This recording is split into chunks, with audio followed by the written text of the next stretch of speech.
Greg, thank you very much for that very kind introduction. I don't think I've ever been introduced quite like that before. And thank you so much to Chris for putting on tonight.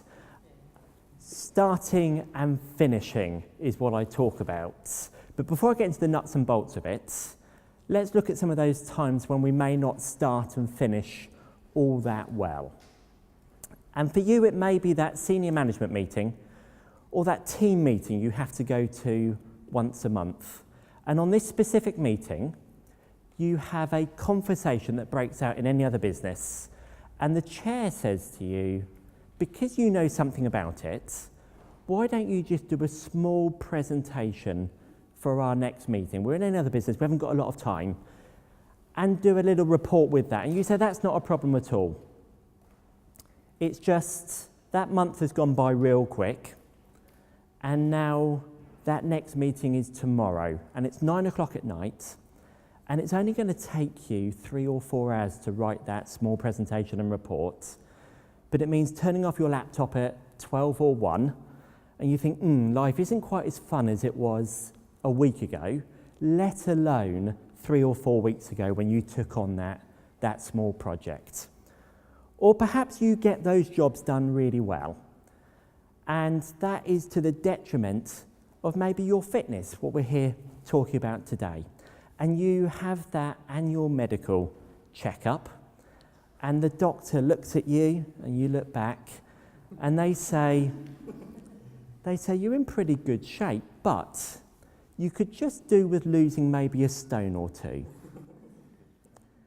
And you say, that's great. So you join the gym, you join ISC, and some time goes by and you keep doing those little jobs at work and you forget to go to the gym, and that next medical is tomorrow.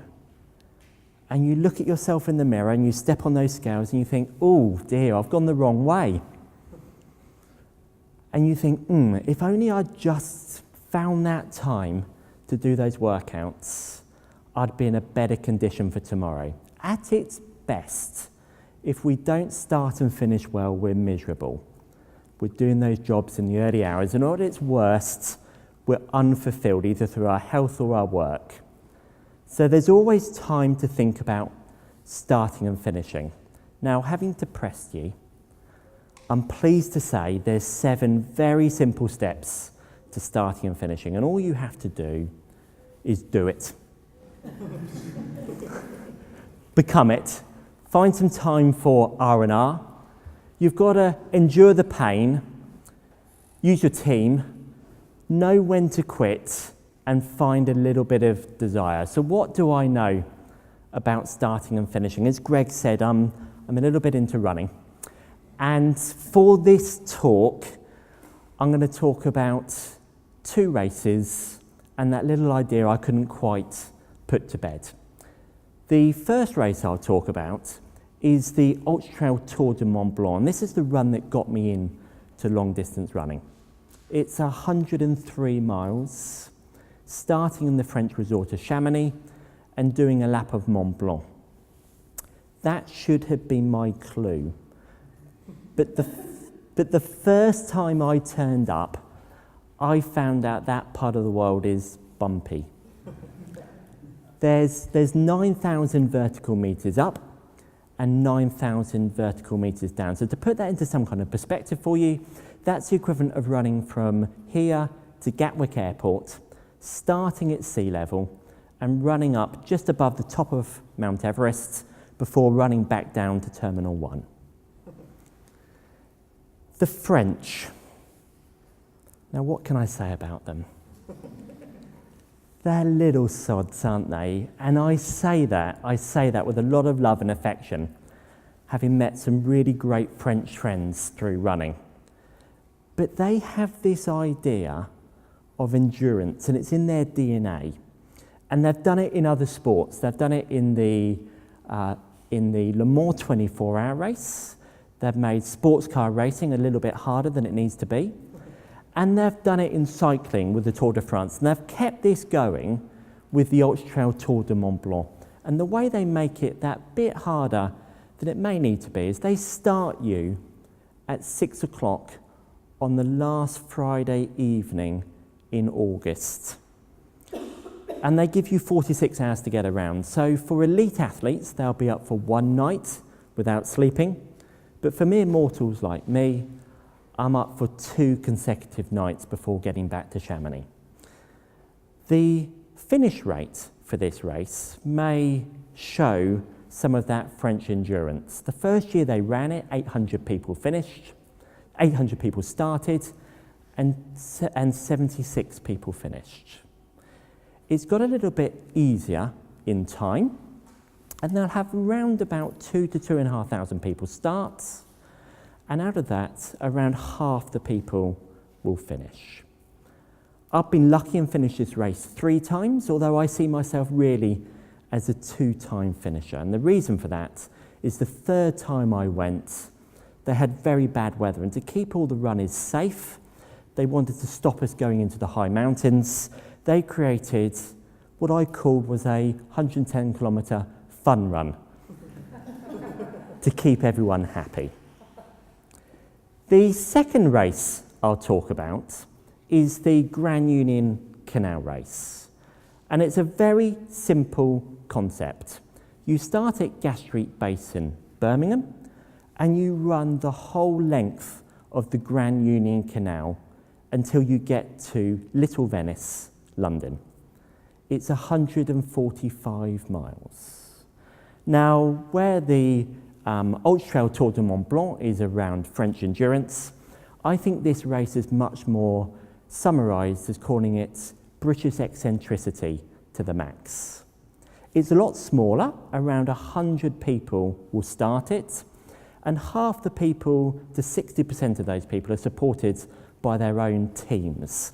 So it becomes a really family, collaborative effort as everyone goes along the canal, getting to know not only the other runners, but the other supporters along the way.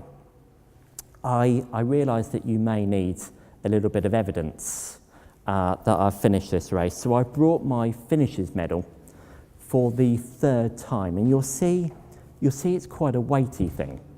Please feel free to come and have a feel at the end. And I think that suits the original race director's macabre sense of humour. Because if you're not on your knees when you get to Little Venice through running, you certainly will be when he puts that around your neck. Now, between the 2nd and 3rd time I finished that race, I thought, wouldn't it be interesting to run the country? And that's just what I did. Sorry, I didn't do it like that. I did it much more like that. It stopped. It turned out to be 862 miles. I started at Land's End and I finished at John O'Groats. The time I took was 15 days, 18 hours and 18 minutes. So I averaged 54 miles a day, which is just over 2 marathons. Now, having outlined the running, I think it's really important to address the elephant in the room.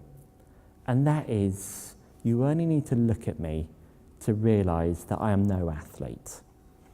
I got into this running when I was at law school, and word around my class got out that I was off to Chamonix to do this race.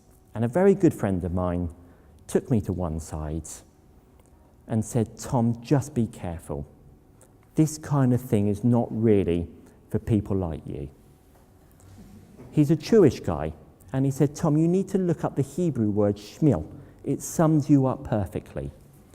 Google that night told me that a shmil is someone who is small or lacking. Woody Allen is a shmil. He's been described as a shmil. James Cracknell, the double Olympic gold medalist rower, but more recently and more importantly, in my view, adventurer, he is no shmil. Others have been less kind than that and say, rather than looking like an athlete, I look more like a hobbit. But this is the first reason I use running as my metaphor to starting and finishing, and that is, if I can start and finish these runs, I 100% believe you can start and finish what you set out to do, whether it's athletics or in your lives. Now, it's really important for me to say at this point is I'm not a winner. I'm just a finisher. At my best, I'll finish in the top third. At my worst, I will crawl over that finish line. But when only half the people finish these races, and they're a relatively elite field, I think that's still a pretty good place to be. The second reason I use running as my metaphor to starting and finishing is a little bit more profound than that, and that is running is very, very simple. You have to put one foot in front of the other and repeat. And I acknowledge, unfortunately, some people can't, but almost all of us can to some degree. It's just that very simple thing is a lot harder when you've got to do it between 1.6 and 1.8 million times to get to your end goal. And I think that represents all of our big challenges, whether we're in the gym and trying to get fitter, or whether we're trying to go for that promotion or write that damn book. At a visionary level, it's always simple. The bigger it gets, the more complicated it gets, the harder it becomes. So for the rest of the talk, what I'd really like you to do is strip away the complexities of what you're trying to do and think about what got you excited to start with and what you are really, really trying to do. So just before I start, what I'd like to do is just put some housekeeping in place, and that is I go running and I put that one foot in front of the other, and I spend a fair amount of time doing it. And because of that, I have a few ideas that come to mind. At no point am I telling you what to do. You're experts in your own lives, and please just take these and apply them as you can. So let's get on and let's do it. And being a runner, I've clearly stolen that one from Nike. Benjamin Franklin said, if you fail to plan, you plan to fail. And I think he's completely right. It's just I don't think we should really plan at the start. And if you hold that thought for a moment, I'll explain to you why I'm here speaking today. When I was working in the software industry, I had the introduction to Caspar Berry, and we met over coffee, and within 10 minutes of meeting, we realised that we should never work together, and within 20 minutes, we were best friends, and we've stayed that to this day. When my career was at a crossroad a few years after that, Cass said, Tom, you need to go speaking about your running. It's different enough to get people's imaginations going, but it also has some nice ideas you could get to really apply your ideas. And I took a little bit of persuading, and eventually Cass said to me, I'll mentor you to make sure you do it well. And with that, I bit off his arm, and within a few days, I was knocking on the door of his penthouse apartment with my first script proudly in my hand. He opened the door, he snatched it off me, he walked through to his sofa, he jumped on his sofa, he took a pen, and he went down it line by line.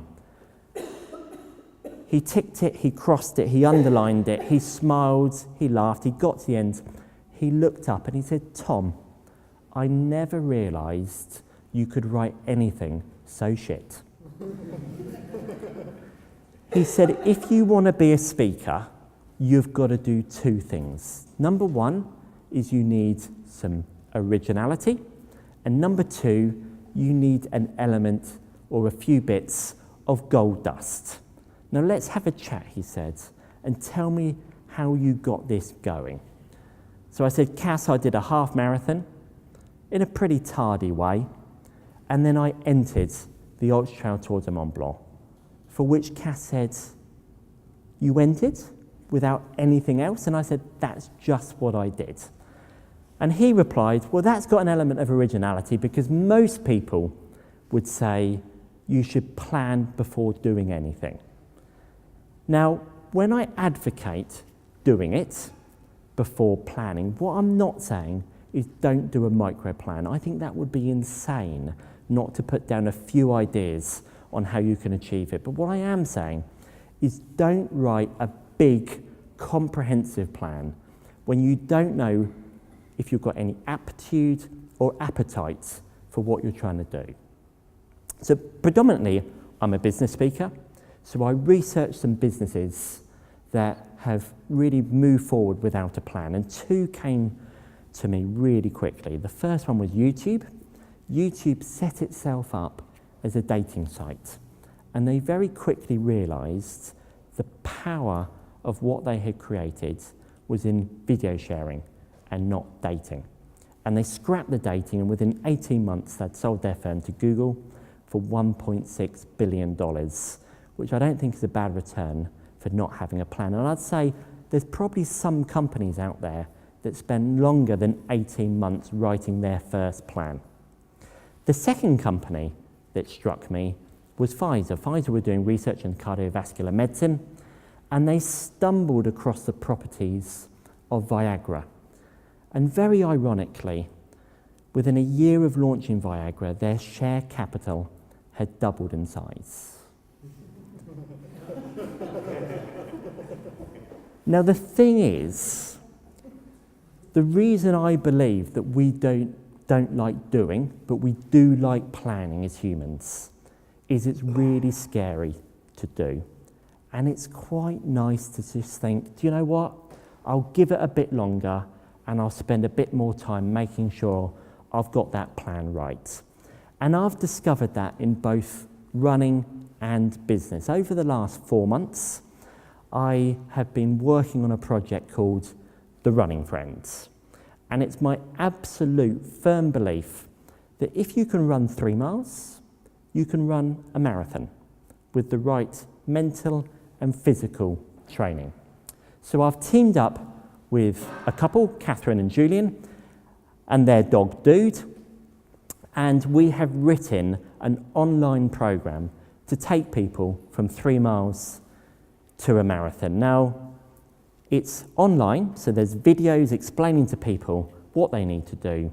And the first video we shot, Julian stood there, he set up the camera, and he said, 1, 2, 3, he clapped his hands, and he said, introduction to The Running Friend, video number 1. And just as he did that, my heart skipped a beat. I got a little bit tense. I completely forgot what to say, and we had to take a second take. And it was those feelings of not knowing, which I found exactly the same the first time I went to the Arch Trail Tour de Mont Blanc. Now, one of your very first tasks, if you haven't been before, is you need to go to a race briefing. And I turned up in my jeans and my t-shirt, and I quickly discovered that the European culture is not really to wear shorts and running gear like we see in the UK, but they're really, really into their lycra.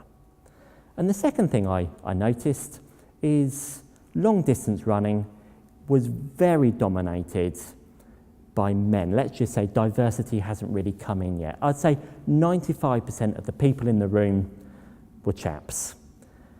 And it was a long, long, drawn-out event. They said everything in French, everything in Italian, and everything then in a bit of English. And it was hot, and my eyes began to wander. And it's the only time in my life I've caught myself checking out other men. But I can tell you, they were the most honed individuals, showing it really nicely in their lycra, and I was very pleased to be in my jeans and t-shirt, hiding my Hobbit features. But this is the promise. If you do it, you become it. The Chinese word for nature is zhiran, and its direct translation means something that happens on its own without the interference of an outside source. And I believe it sums up this process beautifully. And it's two-part, external, internal.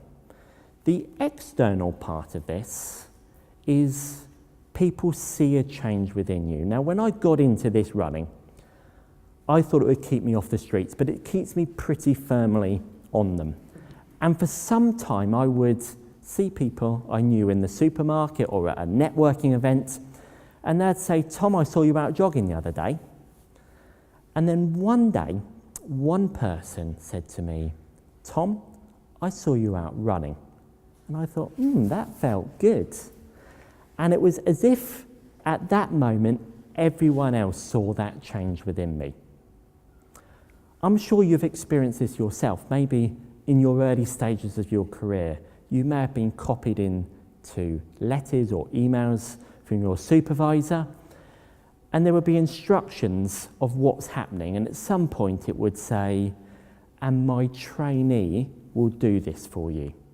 And at one point, she or he will write, and my colleague will do this for you. And it's as if you have changed within their view.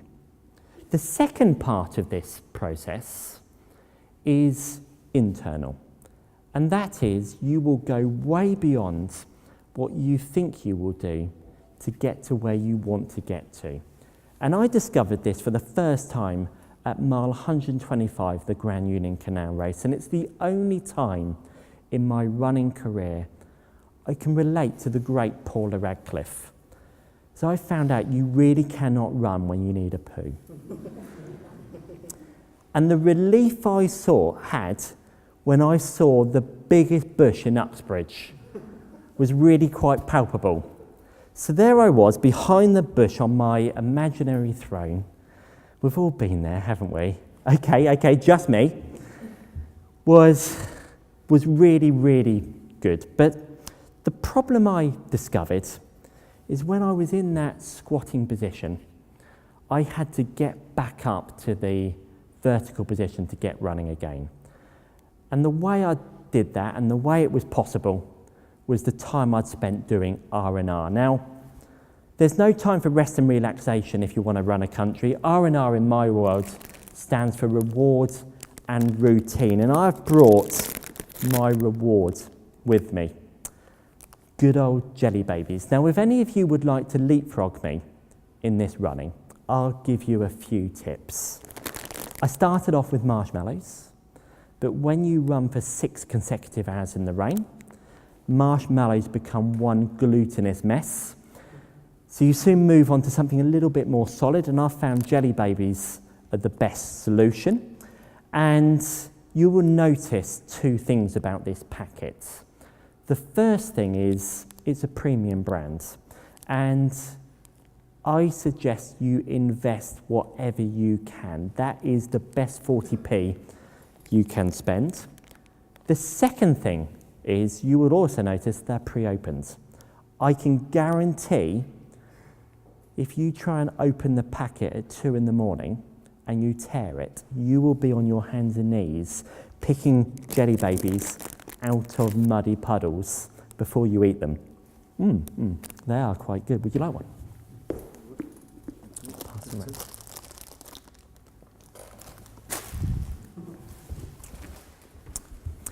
So I take my reward at specific points.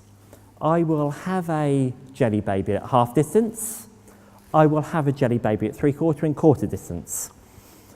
I run a long way, so I decided that I should have a jelly baby when I'm running badly because I'm still going, and I should have a jelly baby when I'm running well. When I ran Land's End John O'Groats, we made it part of my nutrition strategy. I had a jelly baby a mile. I ate 862, and I still like them.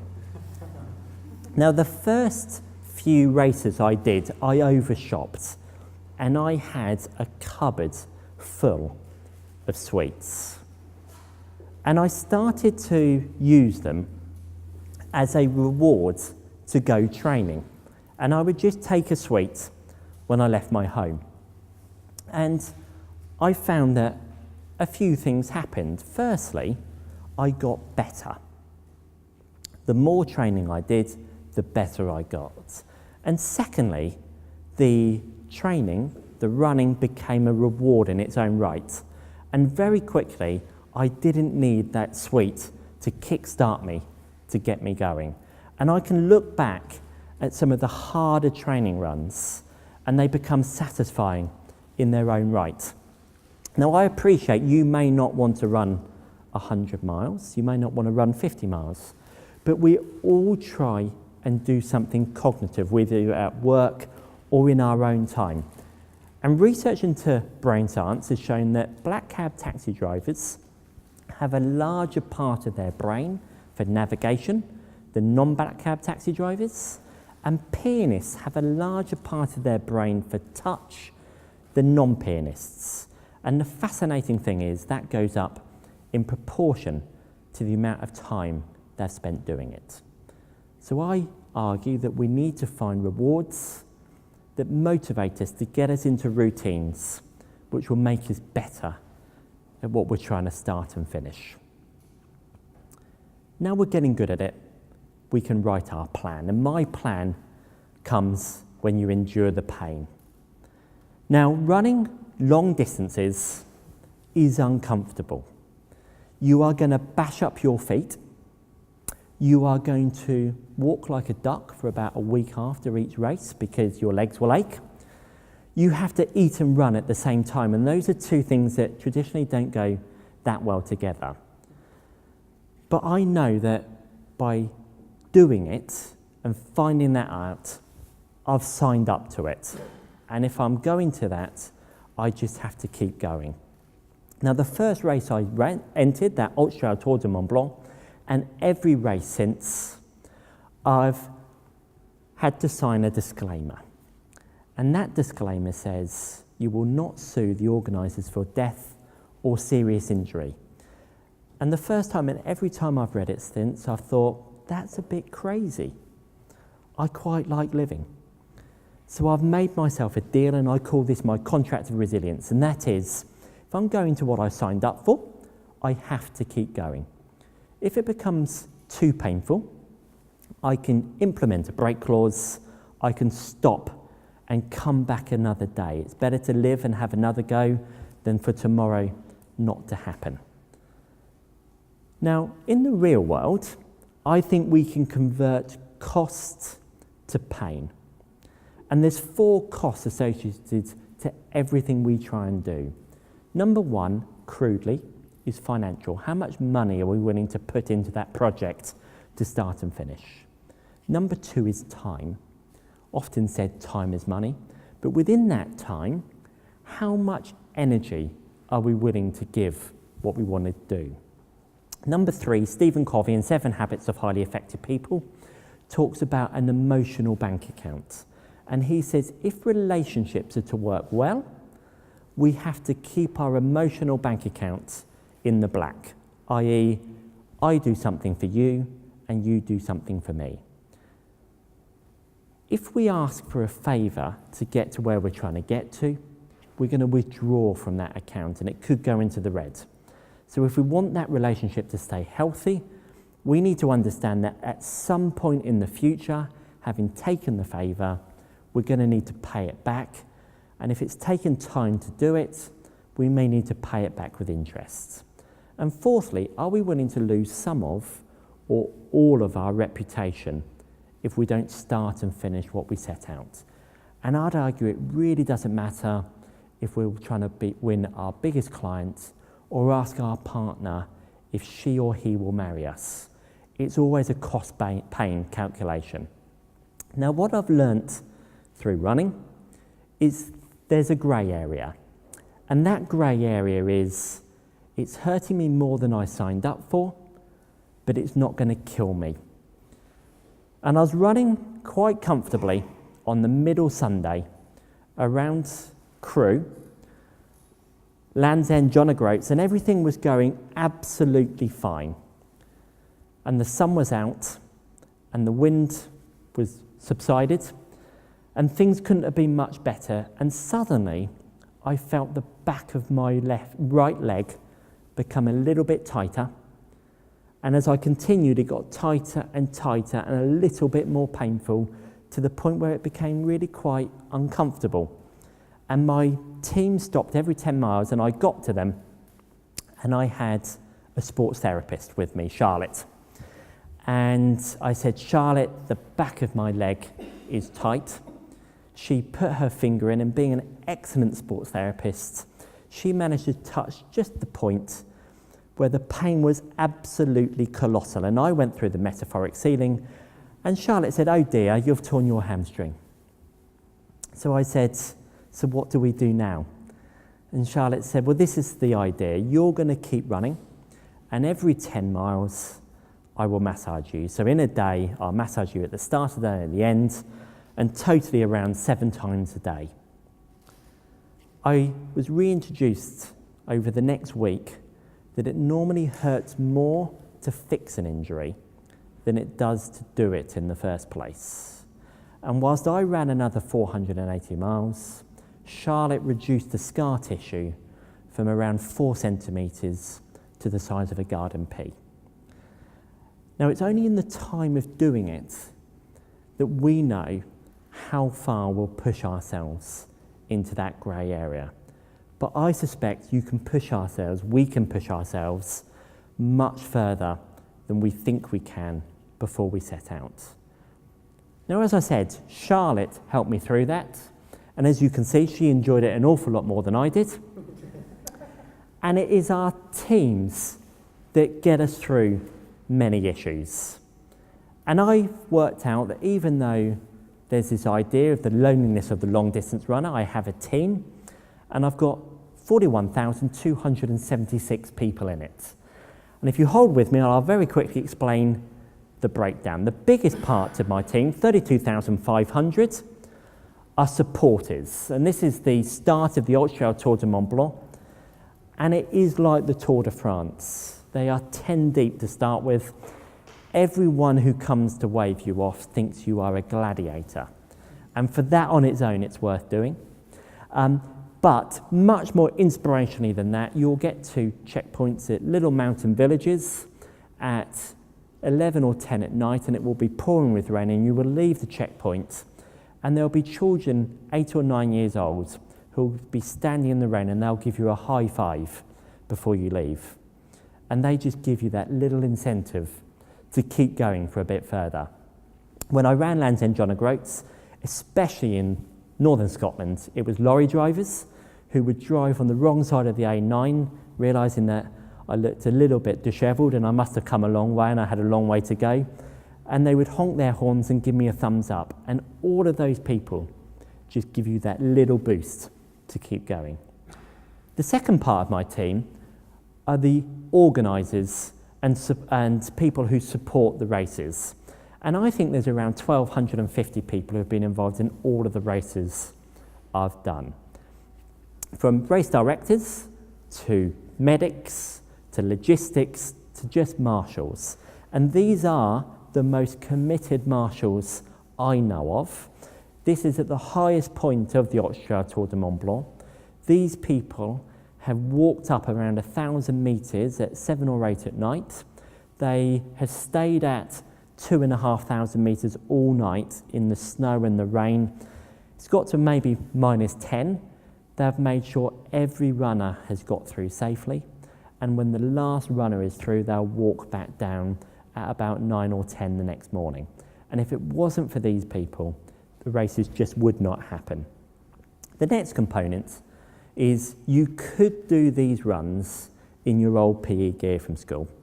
Go up to the loft, find it, get that vest on, that athletics vest, blow off the dust from those plimsolls, but I think it's a little bit more comfortable and more up-to-date gear, and I'm a little bit partial to Nike clothing and Salomon shoes, and I think around 7,500 people work in their running departments.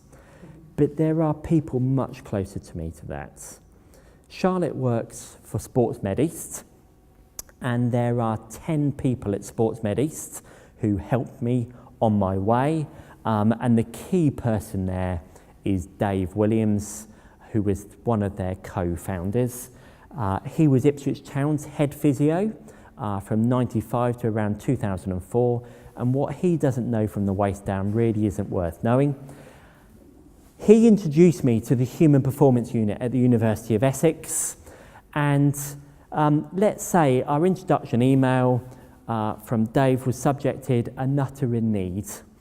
And that probably got us off not to the best start, but 4 people there were really, really helpful and engaging into my run. And 3 of them here, Chris, Dave and Kelly. Kelly came on the run. There was also Murray, the sports psychologist, who's not on here. And between them, they looked after my nutrition, my physical training, and my psychology. The next part of my team are running partners, and I've got 5 of these. This is Dave. Dave got me into running, and this was taken just before my hamstring played up. And I like to do a lot of running on my own, but it is also great from time to time to have people to share the journey with you. Now, I have 4 friends who don't join me on the runs, but they are there in spirit, and they will text me at all times of day to see how I'm doing and to cheer me along on my way. And one of them in particular will text me in the early hours of the morning, and he'll say, "Tom, chin up. It's harder to change my son's nappy," which is what I'm doing now, "than you're running. Keep going, mate, and press on." The next part of my team is my coach, and this is Henk. This is Henk smiling. Henk is a very, very straight-speaking Dutchman, and that I find really very helpful. Unfortunately, Henk has rather colourful language. And because of that, I think it's a really good idea to keep him away from one of the next 2 members of my team, and that's my crew. And they will make sure I'm awake at 4 in the morning, eating my breakfast if I'm starting at 6. They will get me to a start line, and they will stop every 10 miles en route to make sure that I've got enough food and water en route to keep me going. And they will either do that from Birmingham to London, or they'll do that for 15 3/4 days, and those are my parents. And when this picture was taken, I don't think my mum was expecting to be filling up water bottles at 4:30 in the morning. Now, the thing about our team is I've found it's like elastic, and it grows when I have a crisis. And the way it grows reminds me of the story of the man in the house. And the rainwater starts, and the forecast is dreadful, and they're on low ground, and his neighbour comes round and he knocks on the door and he says, "It's dreadful forecast. I think we may get flooded. Why don't we go to high ground and stay safe?" And the man replies, "But you also know I believe in God, and I'm happy to give him all my faith to stay here because I know that he'll look after me." So the man's neighbour leaves and he stays in his house looking after the property. Unfortunately, it keeps raining, and he's now on the first floor because the floodwaters have started. And the fire brigade come round in their tractor and they say to the guy, "We need to get out of here." And in effect, they have exactly the same conversation. So the man stays and the fire brigade leave. Unfortunately, it keeps raining. And he clambers onto the roof because the floodwater keeps getting higher and higher. And as he gets onto the roof, the RAF come by with their helicopter and they winch down their winchwoman. And she says, "I understand you've turned away some help, but we need to get you out of here." And the man says, "But you'd also know I believe in God, and I'm very happy to give him all my faith, and I'll look after my lifetime's work." So she's winched up on her own, and just after the helicopter goes over the horizon, the riverbank bursts and the man is swept to his death. And he goes to heaven and he's standing at the pearly gates in the queue of the new arrivals. And as he gets to the front, he meets God. And he says, "God, I'm so pleased to meet you. I've given you all my faith and I'm delighted you exist." And God replies, but the man says, "But I have to say I'm a little bit disappointed. Because having given you all my faith, I'm slightly upset that you let me down in my hour of need." For which God replies, "I'm just as disappointed to see you.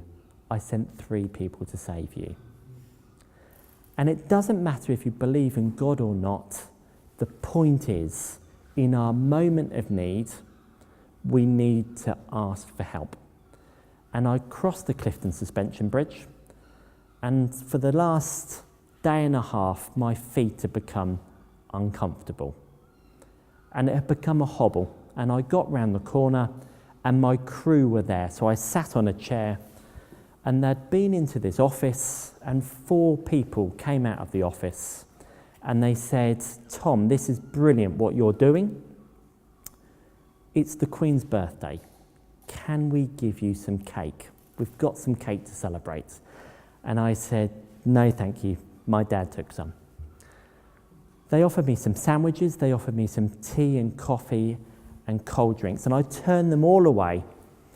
And I rather exasperatedly said, "What I'd really like is I'd like a podiatrist." And they said, "That's no problem at all." Within 10 minutes, they'd booked me up an appointment at a podiatrist in Clifton Village, and within 20 minutes, I was in the waiting room. And Irian walked into the waiting area, and he said, "Tom, I've heard you're on a long run, and I'm here to help. Come through to my treatment room." I hobbled through, sat on his chair, and he said, "You're looking a little bit uncomfortable. Do you mind if I take your shoes and socks off to see what's happening with the feet?" So he took my shoes off very carefully, and he took off each sock very, very gently. And as he saw each of the 5 blisters, he said, "Oh no," in the most beautiful Welsh accent. And I can tell you, you really do not want to hear those words at that point. He looked after me for around 50 minutes. He lacerated each blister. He dressed it. He showed my mum how to dress them for the rest of the trip, who's a nurse, and he sent me on my way. And I call Irian my angel of Bristol, because I didn't have another 10 miles in me if I hadn't met Irian. Now, unfortunately, your team can't get you out of every crisis, and there is a time to quit. And 3 years ago, I was running very happily on the east banks of Loch Lomond in a race. Everything was comfortable. I was eating a few jelly babies, and the next minute, I was flat on my face. And I picked myself up, and I looked at my right hand, and my little finger was pointing in a very strange direction, and my ring finger was bleeding quite profusely. And I thought, well, if I can pull my finger straight, that's no problem. I'll just be able to keep on going. And having given it a really good tug, nothing happened. So I thought, I'm right-handed. I've only got 2 of my 4 fingers working. I think this is a time to go and get some help. So I jacked in the race, and I went to hospital, and a doctor looked at my hand, and she said, "You've got a dislocation of your little finger, and having looked at your x-rays, unfortunately, you've got an open dislocated fracture of your right ring finger." The bone had popped out of the bottom. So she very kindly pulled my finger straight, and she sent me to surgery to have my finger repaired. It took a surgeon 5 hours to put those 2 wires in. That's the best I can do now. The thing, though, is, what I discovered is we rarely know when or what will go wrong. But if we use that contract of resilience and we put the parameters in place of what is unacceptable pain, when those things happen that we think we don't want to continue with do happen, we haven't failed because we've planned for them, and we can get back on that metaphoric bike much, much quicker. Now, what I'd done in races before, I'd gone from Land's End to John O'Groats. I'd only had 1 or 2 things happen in that grey area before. But when I ran Land's End John O'Groats, I bashed up my feet, I tore my hamstring, and I got to Ludlow, and I had to turn due north to get me to Edinburgh. And I was greeted with the worst weather for 30 years. And the reason for going south to north is you should have the prevailing winds take you all the way to John O'Groats. But I was greeted with a headwind. I had, for 6 days, I had rain, slow, sleet, and when I crossed the border into Scotland, I had a little bit of thunder and lightning to keep me company. And I'd predicted the wheels could come off this run, and they came off twice, once in Shrewsbury and once in the Borders. And those times, it wasn't that something catastrophic had happened, it was those three things all happened together, and I began to lose my will to run. And for the only time in my life to that point, I'd written myself a mission statement. So when I thought it would be easier to be home in a bath within 4 to 6 hours, I had something to reconnect my desire to start and finish. Now, every run I've had the idea of, whether it's the Tour de Mont Blanc or the Grand Union or Land's End John O'Groats, when I've had the idea, I've had goosebumps. And I've thought, that is so exciting. I'm going to commit to doing it. And unfortunately, normally at that point, I get quite excited and I start to tell people. And the next morning, when I've committed, normally it's 3 or 4, I wake up in a cold sweat and I think, how is it possible to do that? And if I haven't got that combination of excitement and fear at the same time, I realise that this is not a race that I'm excited enough to do. And if I haven't got that combination, I pass it and say, this isn't something I'm going to continue with. Now, when I had reviewed that first script and written 2 or 3 more, I took it to Casper and showed him my work. And he went through it and he got to the end and he said, Tom, that's quite good. He said that bit around reconnecting your desire at your moment of wanting to give up, that really is some gold dust. Now, over the last 40 years, technology has changed really dramatically.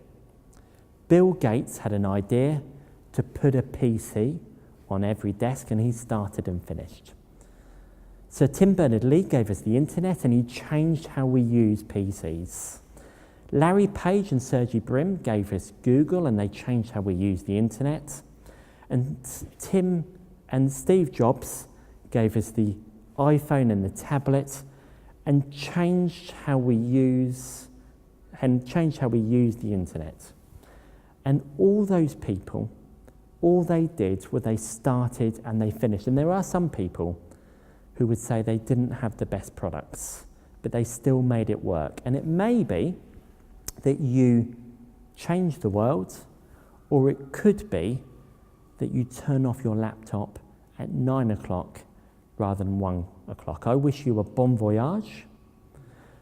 But before I go, I would just like to give you one word of warning, and that is, I showed that script that Casper had approved to my girlfriend at the time, and she went through it and she got to the end and she said, Tom, you've made some really neat points, but you do know life will be a little bit better if one day you could just make a start with the washing up. Thank you.